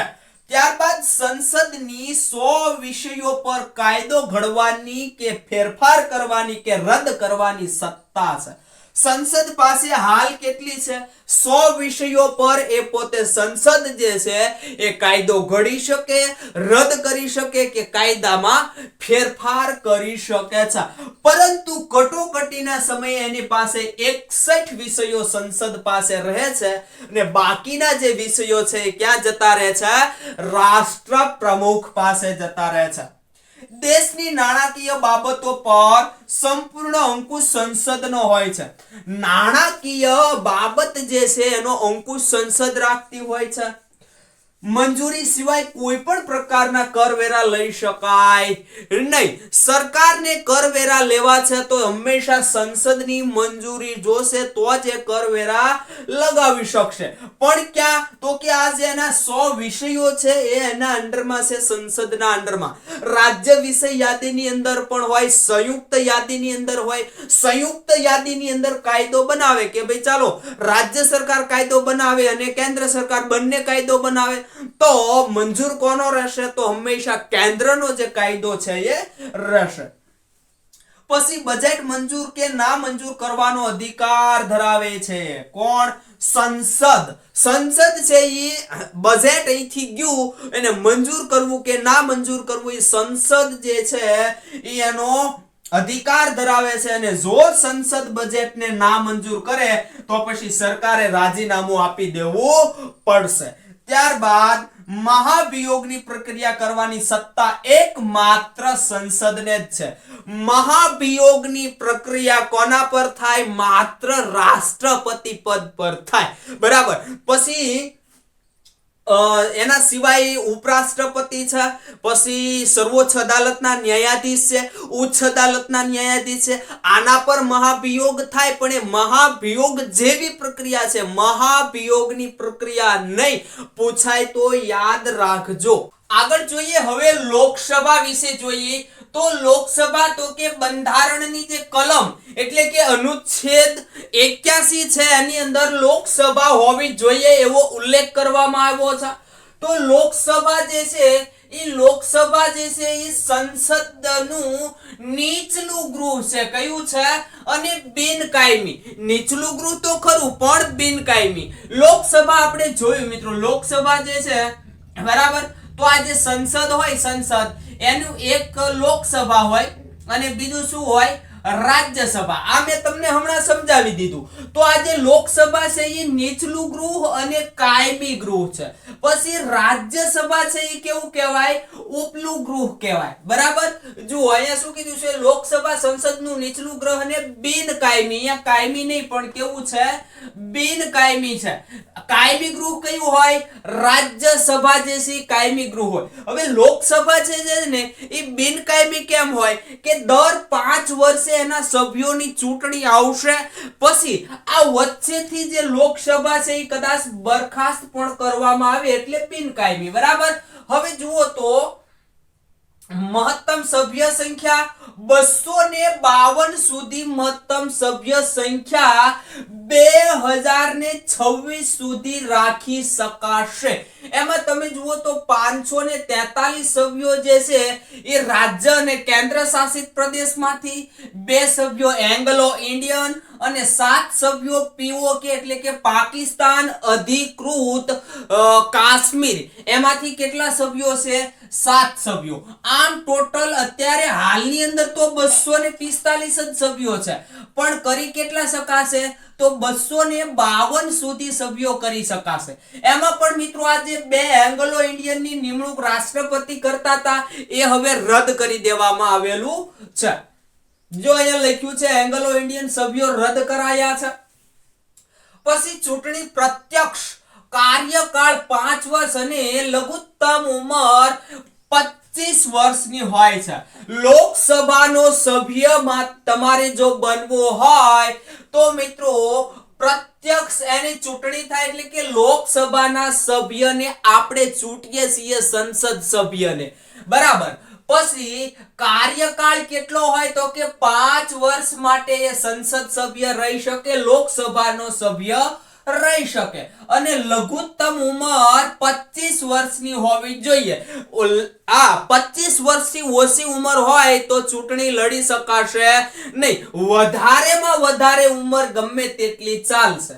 ત્યારબાદ રાષ્ટ્રપતિ કટોકટી સમયે લોકસભાની મુદત 1 વર્ષ સુધી લંબાવી શકાય. રાષ્ટ્રપતિ જે છે એને કટોકટી જાહેર કરેલી હોય તો લોકસભાની મુદત જે છે એ 1 વર્ષ સુધી લંબાવી શકાય છે. અને કોરમ માટે આની અંદર એક કોરમ આવે છે મિત્રો. તો કોરમ માટે 1.10 ની પણ 1 અપૂર્ણાંક 10 બરાબર 1/10 એટલે કે 1 સભ્યો. કેટલા? 1 સભ્યો જે છે એ કોરમ ગણાય, એટલે કે 10%. એટલે હાલની જે સભ્ય સંખ્યા છે એને તમે ગણો તો 55 સભ્યો જે છે એ સંસદની નહીં પણ લોકસભાની કોરમ ગણાશે. શું ગણાશે? કોરમ. કેટલા? 1 સભ્યો. કેટલા? 1 સભ્યો. ત્યારબાદ 5 વર્ષ પૂર્ણ થયા પહેલા વડાપ્રધાન પદ અવિશ્વાસનો દરખાસ્ત લાવવામાં આવે અને વડાપ્રધાન રાજીનામું આપે તો લોકસભાના આપોઆપ બરખાસ્ત થાય. શું થશે? હવે વડાપ્રધાન જે છે એની ઉપર શું લાવવામાં આવે છે? મહાભિયોગનો પ્રસ્તાવ. અને જો મહાભિયોગના આ પ્રસ્તાવ દરમિયાન વડાપ્રધાન જે છે એ નિષ્ફળ જાય અને એને બરખાસ્ત કરવામાં આવે તો જે લોકસભાનું આખું આયોજન થયેલું હોય એ ઓટોમેટિક બરખાસ્ત થઈ જાય. શું થાય? આપોઆપ બરખાસ્ત થઈ જાય. એટલે કે લોકસભા જે હોય આખી વિખેરાઈ જાય છે. પછી કેન્દ્ર શાસિત પ્રદેશમાંથી 20 સભ્યો, રાજ્યમાંથી ચૂંટાયેલા 130 સભ્યો ચૂંટાઈ આવે એ અને 2 એંગ્લો ઇન્ડિયન. આમ કરીને મિત્રો સભ્ય સંખ્યા આપણે જોઈ કેટલી થાય છે? 552 સુધી હોય છે. હાલ 545 સભ્ય સંખ્યા છે આપણે, જેમાં લોકસભામાં અવિશ્વાસનો પ્રસ્તાવ પસાર કરવા માટે ઓછામાં ઓછા 50 સભ્યોની રજૂઆત અનિવાર્ય છે, મંજૂરી જોઈએ. બરાબર. કેટલા સભ્યોની? 50. અવિશ્વાસનો પ્રસ્તાવ તમારે લાવવો છે વડાપ્રધાન વિરુદ્ધ. પ્રસ્તાવનો વિરુદ્ધ કોના સમક્ષ? તો કે વડાપ્રધાન સમક્ષ. 50 સભ્યોની મંજૂરી અથવા તો રજૂઆત જોઈશે. કોરમ માટે 1/10 સભ્યો એટલે કે 10% સભ્યો જે છે એ કોરમ માટે ચૂંટાયેલા સભ્યો હોવા જોઈએ. કેવા છે? કોરમની અંદર આ સભ્યો તો છે 1/10 પણ 1/10 એટલે કે 10% એ ચૂંટાયેલા સભ્યો હોવા જોઈએ. લોકસભાના સ્પીકર અધ્યક્ષ ન હોય તો ઉપાધ્યક્ષ ડેપ્યુટી સ્પીકર કાર્યભાર સંભાળશે. હવે મિત્રો લોકસભાના સ્પીકર જે છે એના અધ્યક્ષ છે એ નથી તો કાર્યભાર કોણ સંભાળશે? તો ડેપ્યુટી સ્પીકર જે છે એને કહેવાય ઉપાધ્યક્ષ. તો એ કાર્યકાર સંભાળશે. પછી લોકસભામાં શાંતિ જાળવવા સ્પીકર સાર્જન્ય. કેવું છે? સાર્જન્ય એટ આર્મની મદદ લેશે. એટલે કે લોકસભાની અંદર મિત્રો તમે જુઓ ને તો લોકસભાનું સત્ર હોય ને શરૂ ત્યારે જોવાનું તો અંદર નકરો દેકારો જ થતા હોય, બધા બાજતા હોય, આપણને અંદરો અંદર ઝઘડતા હોય એવું લાગે. તો એના પર નિયંત્રણ રાખવા માટે લોકસભાના જે સ્પીકર હોય એ શું કરશે? તો સાર્જન્ય આર્મ્સની એ રચના કરશે, એની મદદ લેશે. ટૂંકમાં રચના નહીં પણ એની મદદ લેશે શાંતિ જાળવવા માટે. લોકસભામાં કોઈ પણ સમયે એક સરખા મત પડે તો કાસ્ટિંગ વોટ લોકસભાના સ્પીકર જે છે એ આપે છે. નિર્ણાયક મત. કાસ્ટિંગ એટલે કેવો? નિર્ણાયક. તો આ નિર્ણાયક મત જે છે નિર્ણાયક મત એ કોણ આપશે? તો લોકસભાના સ્પીકર જે છે એ છેલ્લે નિર્ણાયક મત આપશે કે ભાઈ આ આપણે ફાઇનલ. બરાબર. ત્યારબાદ લોકસભાના પ્રથમ અધ્યક્ષ તમને પૂછે તો ગણેશ વાસુદેવ માળવંકર, ઉપાધ્યક્ષ પૂછે તો એમ અનંત સંયમ અયંગર, અને લોકસભા જે છે અને રાજ્યસભાની સંયુક્ત બેઠકનું અધ્યક્ષનું સ્થાન કોણ લેશે? સ્પીકર લેશે. અહીંયા વાત થાય છે લોકસભાની, પણ લોકસભા અને રાજ્યસભા બંને એટલે કે સંસદ, આ બંને જે છે એક સાથે બોલાવવામાં આવે છે તો એનું અધ્યક્ષ સ્થાન છે કોણ સંભાળશે? તો આ લોકસભા જે છે એના સ્પીકર જે છે એ સંભાળશે. ત્યારબાદ લોકસભામાં સૌથી વધારે બેઠક ઉત્તર પ્રદેશની અને સૌથી ઓછી બેઠક સિક્કિમની છે. અને લોકસભામાંથી પસાર થયેલ ખરડામાં 14 દિવસ રાજ્યસભામાં નિર્ણય ન આપે તો પસાર થયેલ ગણાશે. લોકસભાએ કોઈ ખરડો જે છે એ પસાર કરી નાખ્યો અને રાજ્યસભાની અંદર મોકલ્યો તો રાજ્યસભા જે છે એ 14 દિવસ સુધી કશું નિર્ણય આપતી નથી કે ભાઈ આ ખરડો બનશે કે નહીં બને, કઈ નિર્ણય જ નથી આપતી. તો શું થશે? તો ઓટોમેટિક 14 દિવસ પછી એ ખરડો રાજ્યસભાની અંદર પસાર થઈ ગયો એમ ગણવામાં આવશે. અવિશ્વાસનો મત માત્ર લોકસભાના સભ્યો જ રજૂ કરી શકે છે. અવિશ્વાસનો પ્રસ્તાવ માત્ર લોકસભાના સભ્યો જ રજૂ કરી શકે છે. જ્યારે મિત્રો આ સંસદના સભ્યો જે છે એ આપણે જોયું તે કે રાષ્ટ્રપતિ પર મહાભિયોગ લગાવવો હોય તો કોઈ પણ ગૃહની અંદર એની પ્રોસીજર થઈ શકે, પણ અહીંયા મિત્રો જો તમારે અવિશ્વાસનો પ્રસ્તાવ દાખલ કરવો હોય તો માત્ર ને માત્ર લોકસભામાં એ દાખલ થાય, રાજ્યસભાની અંદર દાખલ થશે નહીં. 1971 ની વસ્તી ગણતરી આધારિત સંખ્યા છે કઈ? તો કે આ જે સંખ્યા છે 1971 ની વસ્તી ગણતરી જે થઈ આપણે એના પર આધારિત છે. અને 2001 ની અંદર નિર્ણય લેવામાં આવ્યો કે આજે 84મો બંધારણીય સુધારો હતો, એમાં નિર્ણય લેવામાં આવ્યો 2001 ની અંદર 2026 સુધી જે સભ્ય સંખ્યા છે એ છે એની એજ એટલે કે વધારેમાં વધારે 552 સુધી રાખી શકાશે, અથવા આપણે 552 સુધી જેટલી સભ્ય સંખ્યા રાખવી છે. ત્યારબાદ બહુમતી ધરાવતા પક્ષના સભ્ય અધ્યક્ષ અને વિરોધ પક્ષના સભ્ય જે છે એ ઉપાધ્યક્ષ તરીકે ચૂંટાશે. હવે અહીંયા કેવું થશે કે લોકસભાના અધ્યક્ષ અને ઉપાધ્યક્ષની જે છે એ ચૂંટણી કોણ કરશે? તો કે ભાઈ લોકસભાના જે સભ્યો હોય એ ચૂંટણી કરશે, બરાબર, પણ લોકસભાનો અધ્યક્ષ કોણ બનશે? તો જે બહુમતી ધરાવતો પક્ષ હશે, બહુમતી ધરાવતો પક્ષ એ બનશે. કોણ બનશે? જે બહુમતી ધરાવતો પક્ષ હશે એ બનશે. અને એનો ઉપાધ્યક્ષ કોણ બનશે? તો કે ભાઈ વિરોધ પક્ષના જે હશે એ વિરોધ પક્ષના ચૂંટાયેલા સભ્ય જે છે એમાંથી ઉપાધ્યક્ષ જે છે એ હશે. કોઈ પણ ખરડો નાણાકીય છે કે નહીં તે નક્કી કરવાની સત્તા લોકસભાના અધ્યક્ષની છે. કોની છે? લોકસભાના અધ્યક્ષની છે કે ભાઈ આ નાણાકીય ખરડો છે કે સાદો ખરડો છે. ત્યારબાદ પ્રથમ મહિલા અધ્યક્ષ, પ્રથમ મહિલા અધ્યક્ષ તો મીરા કુમાર. યાદ રાખજો, પ્રથમ મહિલા અધ્યક્ષ લોકસભાના પ્રથમ મહિલા અધ્યક્ષ કોણ આવશે? મીરા કુમાર. અને મિત્રો હાલના આપણા લોકસભાના અધ્યક્ષ પૂછવામાં આવે તો એ યાદ રાખજો, એટલે કે કોણ છે હાલ સ્પીકર તરીકેની નિમણૂક કોની છે એ કોમેન્ટની અંદર જણાવો.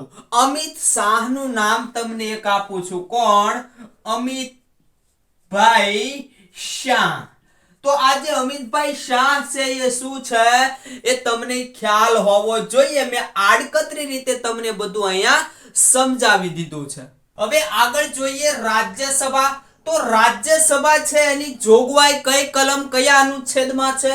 તો 80મા અનુચ્છેદમાં છે.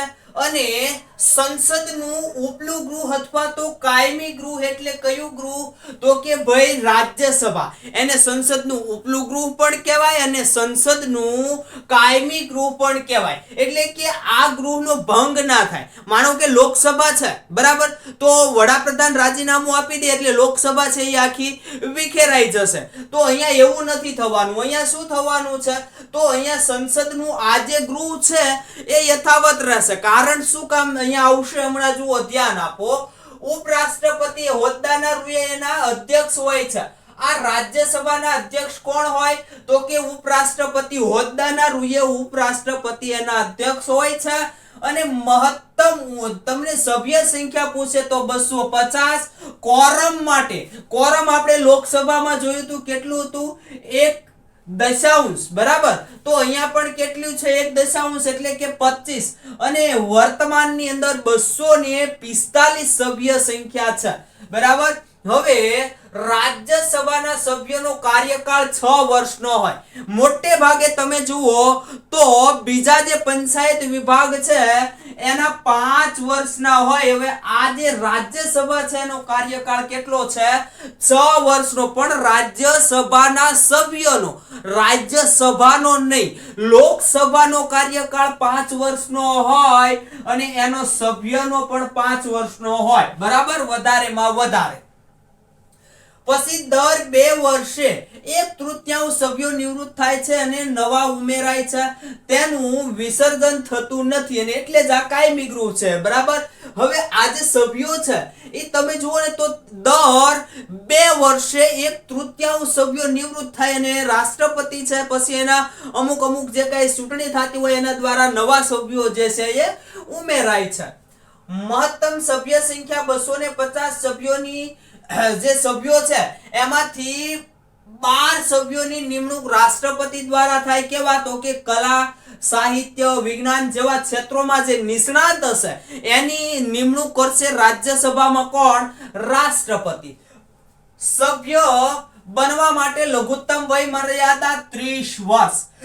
અહીંયા અગત્યનું છે. અત્યાર સુધી તમે જુઓ તો કેવું હતું કે લોકસભામાં 25 વર્ષ હતા, લોકસભામાં 25 વર્ષ હતા. પણ અહીંયા તમારે રાજ્યસભાનો સભ્ય બનવું તો 30 વર્ષ હોવું જોઈએ. અને સૌથી વધુ સભ્ય હોય તો યુપી, યોગી આદિત્યનાથનું જે રાજ્ય છે ભાઈ, ત્યાંના લોકસભામાં અને રાજ્યસભામાં સૌથી વધારે સભ્યો છે. રાજ્યસભાના સભ્યોની ચૂંટણી પરોક્ષ રીતે થાય છે. કેવી રીતે? રાજ્યસભાના સભ્યો છે એને આપણે ચૂંટીને મોકલીએ છીએ નહીં, એની પરોક્ષ રીતે થાય. અને જેમાં માત્ર વિધાનસભાના જે સભ્યો હોય એ જ એની અંદર ભાગ લે છે. રાજ્યસભાના પ્રથમ સભાપતિ તમને પૂછે તો સર્વપલ્લી રાધાકૃષ્ણન, એટલે કે આપણા પ્રથમ ઉપરાષ્ટ્રપતિ એટલે સર્વપલ્લી રાધાકૃષ્ણન સૌથી વધારે વખતે અહીંયા રહી ગયેલા છે. પછી ઉપસભાપતિ પૂછે તો એચ.વી. કૃષ્ણમૂર્તિ રાય. અને કલમ 190 મુજબ કોઈ પણ સભ્ય એક સાથે 2 ગૃહનો સભ્ય રહી શકે નહીં. કોઈ પણ સભ્ય જે છે એ લોકસભા અને રાજ્યસભાનો બેયનો રહેતો રહી શકે નહીં. પછી રાજ્યસભા અને વિધાનસભાનો રહેતો રહી શકે નહીં. વિધાનસભા અને વિધાન પરિષદનો રહેતો રહી શકે નહીં બરાબર. ત્યારબાદ વડાપ્રધાન વિશે જોઈએ તો વડાપ્રધાનની જોગવાઈ ક્યાં છે તો 74 ની અંદર છે અનુચ્છેદ, અને નિમણૂક એની અનુચ્છેદ 75 મુજબ થાય. એની ફરજો 78 અનુચ્છેદ અથવા કલમની અંદર આપેલી છે. અને લઘુત્તમ ઉંમર એની હોય તો 25 વર્ષની છે. કાર્યકાળ એનો 5 વર્ષનો છે. અહીંયા ડિફરન્સ કેટલો પડી ગયો? આપણે રાષ્ટ્રપતિ ઉપરાષ્ટ્રપતિ તો એની અંદર મિત્રો 35 વર્ષ હતા બરાબર. પછી રાજ્યસભાનો સભ્ય તમારે બનવો તો 30 વર્ષ, વડાપ્રધાન તમારે બનવું તો 25 વર્ષ. લોકસભાનો જે સભ્ય છે બરાબર, એ લોકસભાનો સભ્ય છે એ 25 વર્ષ જે છે એ 25 વર્ષે બની શકે, તો વડાપ્રધાન 25 વર્ષે બની શકે છે. લોકસભામાં જે પક્ષને બહુમતી મળે તે પક્ષમાંથી વડાપ્રધાનની પસંદગી કરવામાં આવે છે. આપણને ખ્યાલ છે વડાપ્રધાનની પસંદગી થાય તો લોકસભા જે છે એની અંદરથી વધારે બહુમતી ધરાવતો જે પક્ષ છે એમાંથી વડાપ્રધાનની પસંદગી થશે.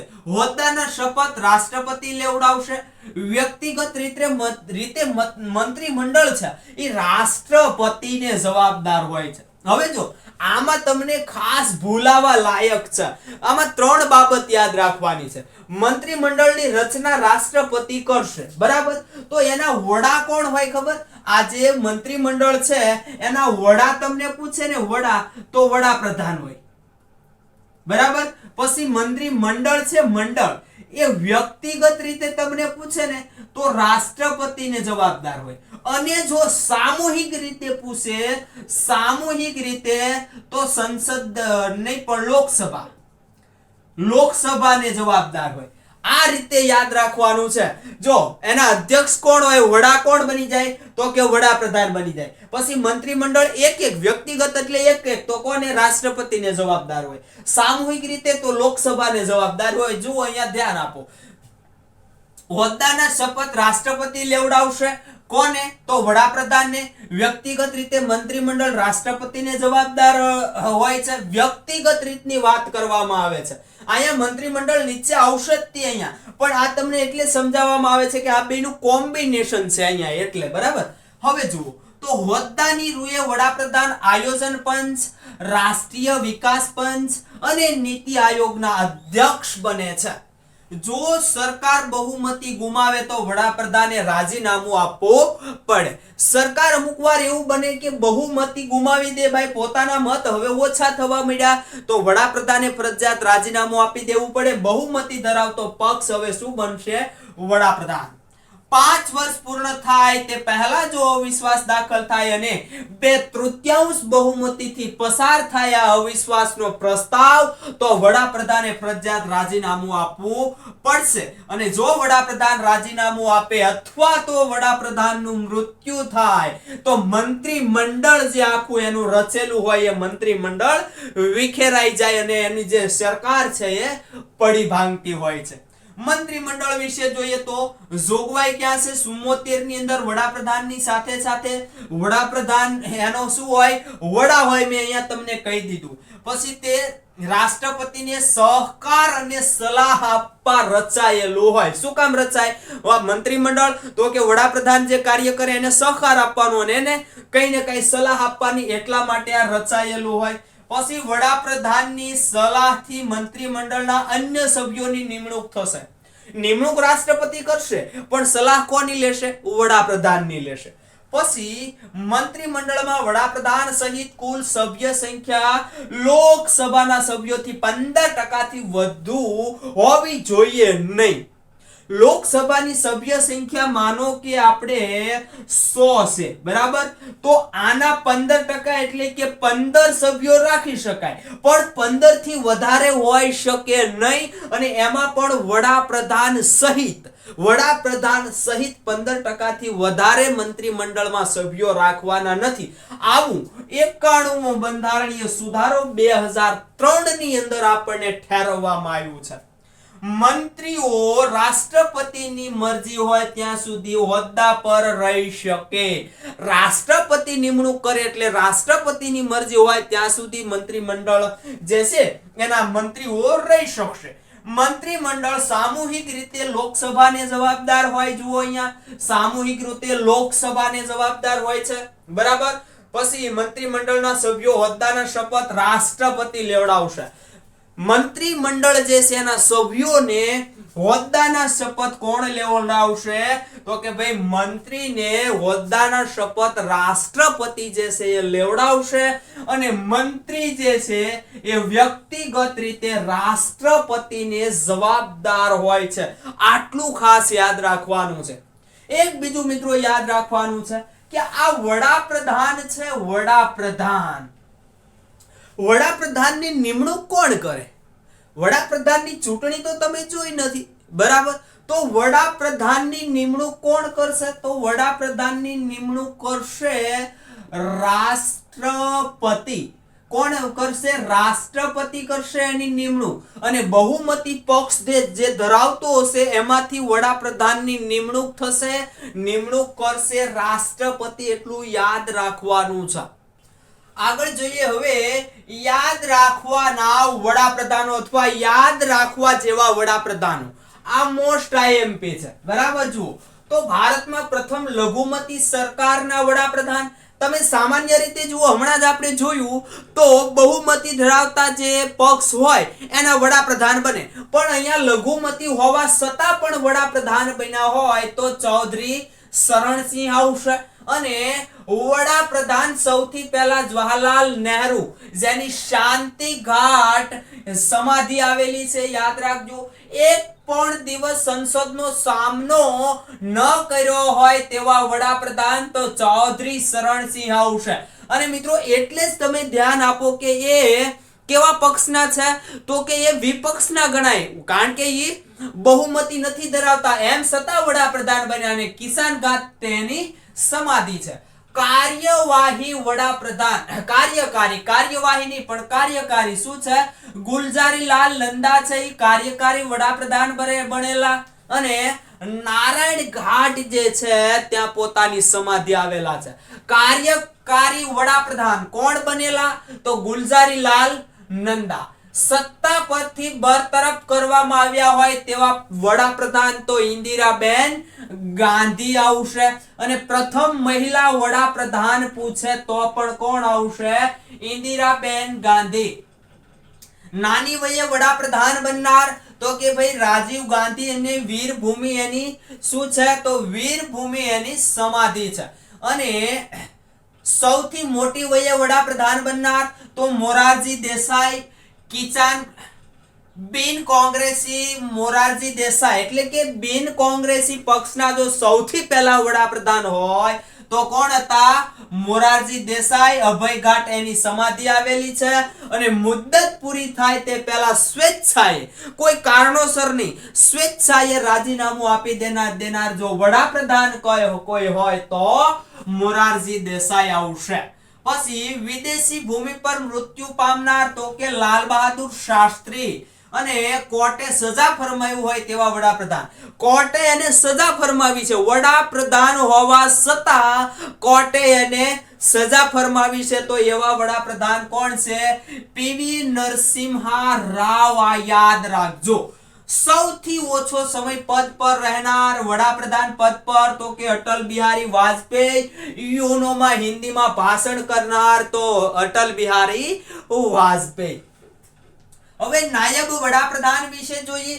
બંધારણમાં નાયબ વડાપ્રધાન વિશે કોઈ ઉલ્લેખ નથી, એમાં કોઈ જોગવાઈ નથી. અને જુઓ તો પ્રથમ સરદાર વલ્લભભાઈ પટેલ હતા, અંતિમ લાલકૃષ્ણ અડવાણી હતા. અને અત્યાર સુધીમાં 7 જેટલા નાયબ વડાપ્રધાન જે છે એ રહી ચૂક્યા છે. એટર્ની જનરલ અનુચ્છેદ 76 મુજબ એટર્ની જનરલની નિમણૂક થાય છે. અને આને દેશનો સર્વોચ્ચ કાયદાકીય વડો કહેવામાં આવે છે, યાદ રાખજો. આની નિમણૂક કોણ કરશે ભાઈ? તો રાષ્ટ્રપતિ કરશે. તો એને શપથ પણ રાષ્ટ્રપતિ જ લેવડાવશે. પછી તે દેશનો સર્વોચ્ચ કાયદાકીય અધિકારી છે. હમણાં જ મેં તમને કીધું, તે સંસદના કોઈ ગૃહનો સભ્ય ન હોવા છતાં સંસદની કાર્યવાહીમાં ભાગ લઈ શકે છે, પરંતુ અનુચ્છેદ 88 મુજબ મત આપી શકતા નથી. સંસદની કોઈ પણ કાર્યવાહી હોય, લોકસભા હોય, રાજ્યસભા હોય, બંને સંયુક્ત હોય, એની અંદર ભાગ લઈ શકે, પણ એ મત આપી શકે નહીં, કારણ કે આ આપણા રાષ્ટ્રપતિ દ્વારા નિમણૂક પામે છે. પછી જુઓ તો મુદ્દત રાષ્ટ્રપતિની મરજી સુધી. એની મુદ્દત કેટલી હોય? આ જે એટર્ની જનરલ છે એની મુદ્દત તો રાષ્ટ્રપતિની મરજી સુધી હોય. અને મહેનતાણું પણ રાષ્ટ્રપતિ નક્કી કરશે કે ભાઈ તમને એટલો પગાર આપવામાં આવશે. અને સર્વોચ્ચ અદાલતના ન્યાયાધીશ બનવાની લાયકાત ધરાવતો હોવો જોઈએ. કેટલો? સર્વોચ્ચ અદાલતનો ન્યાયાધીશ જે છે એ બની શકે એટલી એની લાયકાત હોવી જોઈએ. હમણાં આપણે સર્વોચ્ચ અદાલતના ન્યાયાધીશ બનવાની લાયકાત પણ જોઈશું. એટર્ની જનરલને ભારતના તમામ રાજ્ય ક્ષેત્રમાં તમામ ન્યાયાલયોમાં સુનાવણી કરવાનો હક છે. એટલે કે કોઈ પણ ન્યાયાલયમાં આપણી કોઈ પણ રાજ્ય હોય, કોઈ પણ રાજ્યની ન્યાયાલય હોય, એની અંદર એટર્ની જનરલ પોતે સુનાવણી કરી શકે છે. એટલું યાદ રાખવાનું છે. આમાં આગળ જોઈએ હવે કંટ્રોલર એન્ડ કોઓર્ડિનેટર જનરલ વિશે જોઈએ કે જેને મિત્રો મહાભિલેખા પરીક્ષક કહેવામાં આવે છે અને કેગ પણ કહેવાય છે. એટલે કે કંટ્રોલર એન્ડ કોઓર્ડિનેટર જનરલ, જેની કલમ 148 મુજબ નિમણૂક કરવામાં આવે છે. કોના દ્વારા નિમણૂક થાય છે? રાષ્ટ્રપતિ દ્વારા કેગની નિમણૂક કરવામાં આવે છે. અને વોચ ડોગ પણ કહેવાય. અને કેગને શું કહેવાય? વોચ ડોગ, એટલે કે દેખરેખ રાખનારો વ્યક્તિ. ઓફિશિયલ ચાર્ટર્ડ એકાઉન્ટ એ ગણાય. એટલે કે જે ઓફિશિયલ છે ગવર્નમેન્ટની, જે કાંઈ રાજ્ય અને સરકારની, એની પર બધા પર દેખરેખ કોણ રાખશે? તો કેગ રાખશે. પછી હોદ્દાના શપથ રાષ્ટ્રપતિ લેવડાવશે. હોદ્દા પરથી દૂર કરવા મહાભિયોગની પ્રક્રિયા કરવી પડે. આને તમારે હોદ્દા પરથી કેગને દૂર કરવા છે તો સંસદ એવી રીતે કરી શકે નહીં અને મહાભિયોગ દાખલ કરવો પડશે. પણ મહાભિયોગ રાષ્ટ્રપતિનો આવે એના કરતા અલગ પ્રકારનો છે. બંને આમ સેમ છે પણ એના જેવો જ અહીંયા હોય છે. સર્વોચ્ચ અદાલતમાં પણ એવો હોય. તો મુખ્ય કાર્ય તો એનું શું છે ભાઈ? રાજ્ય અને કેન્દ્રની તમામ લેવડ દેવડ પર નિયંત્રણ રાખશે. કેન્દ્રના હિસાબો અંગે કેગનો અહેવાલ છે એ રાષ્ટ્રપતિ સમક્ષ રજૂ કરશે. કેન્દ્રનો જે કઈ અહેવાલ હશે એ કોને આપશે? રાષ્ટ્રપતિને આપશે. અને રાષ્ટ્રપતિ છે એ સંસદના ગૃહની અંદર, બંને ગૃહની અંદર રજૂ કરશે અહેવાલ કે ભાઈ આ આવક જાવકનો અહેવાલ. એવી જ રીતે જો રાજ્યનો અહેવાલ હશે તો રાજ્યપાલને સમક્ષ રજૂ કરશે. અને રાજ્યપાલ છે એ વિધાન મંડળ સમક્ષ રજૂ કરશે. વિધાન મંડળમાં જો ધારાસભા હોય, બરાબર, એ તો ફરજિયાત છે, પણ વિધાનસભા જે છે એની અંદર વિધાન પરિષદ કદાચ હોય પણ ખરીને ન પણ હોય તો એની અંદર એ રજૂ કરશે. સીએજી નું પદ સર્વોચ્ચ અદાલતના ન્યાયાધીશ સમક્ષ. સીએજી એટલે કે કેગ. તો કેગનું જે આ જે કેગ છે એનું પદ જે છે એ સર્વોચ્ચ અદાલતના ન્યાયાધીશ જેવડું ગણાય છે. અને એની મુદ્દત 6 વર્ષ અથવા તો 65 વર્ષની હોય છે. આને મિત્રો રાષ્ટ્રપતિની મરજી હોય ત્યાં સુધી રાખવાના હોય એવું હોય નહીં. હા, નિમણૂક રાષ્ટ્રપતિ કરશે, પણ એને જો તમારે એને બરતરફ કરવા હોય તો મહાભિયોગની પ્રક્રિયા કરવી પડે. અથવા તો એનો 6 વર્ષની મુદ્દત હોય અથવા તો 65 વર્ષ સુધીની ઉંમર વધારેમાં વધારે થઈ જવી જોઈએ. આવું જ કંઈક મિત્રો તમે જુઓ તો ક્યાં જોવા મળે છે? સર્વોચ્ચ અદાલતના ન્યાયાધીશમાં જોવા મળે છે. તો સર્વોચ્ચ અદાલત છે એને એક તો સર્વોચ્ચ અદાલત કહેવાય, નજીરી અદાલત કહેવાય, આખરી અદાલત કહેવાય, સર્વમાન્ય અદાલત કહેવાય અને બંધારણનો રક્ષક એટલું કહેવાય છે. કોને? સર્વોચ્ચ અદાલતને. એમાં જોઈએ તો ભારતની શાસન પ્રણાલી મુજબ સર્વોચ્ચ અદાલતની શરૂઆત 28 જાન્યુઆરી 1950 માં દિલ્હી ખાતે થઈ હતી.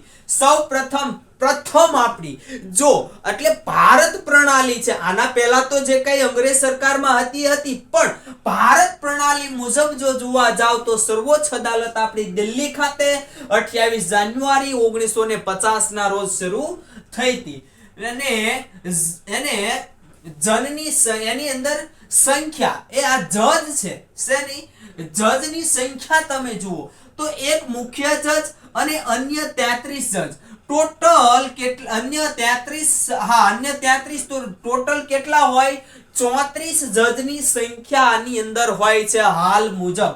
ત્યારબાદ લાયકાત જો હોય તો મિત્રો કોઈ પણ રાજ્યની વડી અદાલત એટલે કે ઉચ્ચ અદાલત જેને કહેવાય એ અદાલતમાં ઓછામાં ઓછા 5 વર્ષનો ન્યાયાધીશ તરીકેનો અનુભવ અથવા તો ઓછામાં ઓછા 10 વર્ષનો એડવોકેટ તરીકેનો એને અનુભવ હોવો જરૂરી છે, તો જ સર્વોચ્ચ અદાલતનો મુખ્ય ન્યાયાધીશ અથવા ન્યાયાધીશ બની શકશે। અને નિમણૂક તો કે ભાઈ રાષ્ટ્રપતિ કરે, શપથ પણ રાષ્ટ્રપતિ લેવડાવશે, રાષ્ટ્રપતિ શપથ લેવડાવશે અને એની ઉંમર જે છે એ મહત્તમ 65 વર્ષ કે જે અહીંયા હતું આપણે એના જેવું અહીંયા છે કે મહત્તમ ઉંમર 65 વર્ષ છે। હવે મિત્રો જો આને રાજીનામું બંનેને આપવું હશે તો કોને આપશે? રાષ્ટ્રપતિને રાજીનામું આપશે। રાજીનામું રાષ્ટ્રપતિને ઉદ્દેશીને આપશે કેગ અને સર્વોચ્ચ અદાલતના ન્યાયાધીશ બંને। હવે મિત્રો સર્વોચ્ચ અદાલતના ન્યાયાધીશમાં ફેરફાર કરવાનો અધિકાર સંસદને છે, એમાં આ જે કઈ છે એના ન્યાયાધીશો છે વધારવા ઘટાડવા તો એ પાછો સંસદને કઈ કાર્યવાહી આપેલી છે। બંધારણની કલમ 129 મુજબ તેના તાબા હેઠળની અદાલતો માટે તેણે આપેલ ચુકાદો અથવા નિર્ણય દસ્તાવેજ ગણાય અને શિરોધાર્ય એટલે કે એ માન્ય ગણવો પડે। નીચલી અદાલતને જે કઈ નિર્ણય આપશે એ સ્વીકાર્ય રાખવો પડશે। સત્તા અને કાર્યો જોઈએ તો નીચલી અદાલતના ચુકાદાને બદલી શકે। નીચલી અદાલતે કઈ ચુકાદો આપ્યો ને આજે સર્વોચ્ચ અદાલત છે ને કઈ એમાં ખોટું લાગ્યું તો એ બદલી શકે। અને એ સિવાય મિત્રો આ કાઈ પણ ચુકાદો આપ્યો તો માત્ર ઉચ્ચ અદાલતના જે કઈ ચુકાદા છે એની અંદર રાષ્ટ્રપતિ અમુક ફેરફાર કરી શકે, આવશે હમણાં। પછી બંધારણની સમીક્ષા અને અર્થઘટન કરી શકે।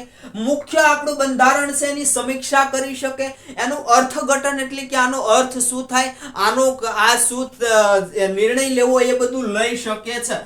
આપેલ ચુકાદા દરેક માન્ય રાખવાના હોય છે અને માત્ર રાષ્ટ્રપતિ અમુક અંશે ચુકાદા છે એની અંદર ફેરફાર કરી શકે। કહેવામાં કે ભાઈ ફાંસીની સજા, આજીવન કેદની સજા તો એની અંદર રાષ્ટ્રપતિ જે છે ફેરફાર કરી શકતા હોય છે।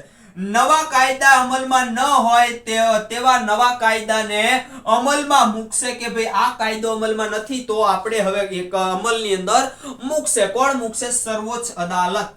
જ્યારે કોઈ વ્યક્તિ તેના મૂળભૂત હકો ન મળે ત્યારે તે આ વ્યક્તિ જે છે એ સર્વોચ્ચ અદાલતની અંદર અપીલ કરશે। આપણે પહેલા મૂળભૂત આપણા હક જોયા, એ મૂળભૂત હકનો ભંગ થાય, આપણો ના મળે તો આપણે ક્યાં જશું? સર્વોચ્ચ અદાલતની અંદર અપીલ કરીશું।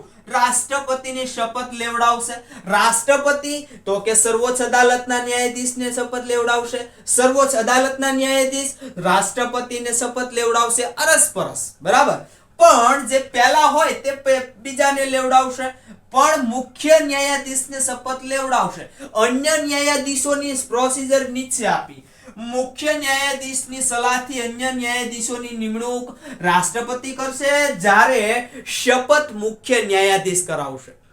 હવે જો શું છે તો કે આપણે જે કાંઈ સંસદ છે એ એની અંદર ન્યાયાધીશોમાં ફેરફાર કરશે। હાલ કેટલા છે?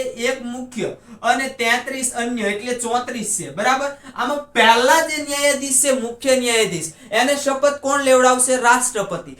પણ આ અન્ય 33 ન્યાયાધીશ છે એને શપથ કોણ લેવડાવશે? તો એને શપથ લેવડાવશે મુખ્ય ન્યાયાધીશ હશે એ। એની નિમણૂક કોણ કરશે?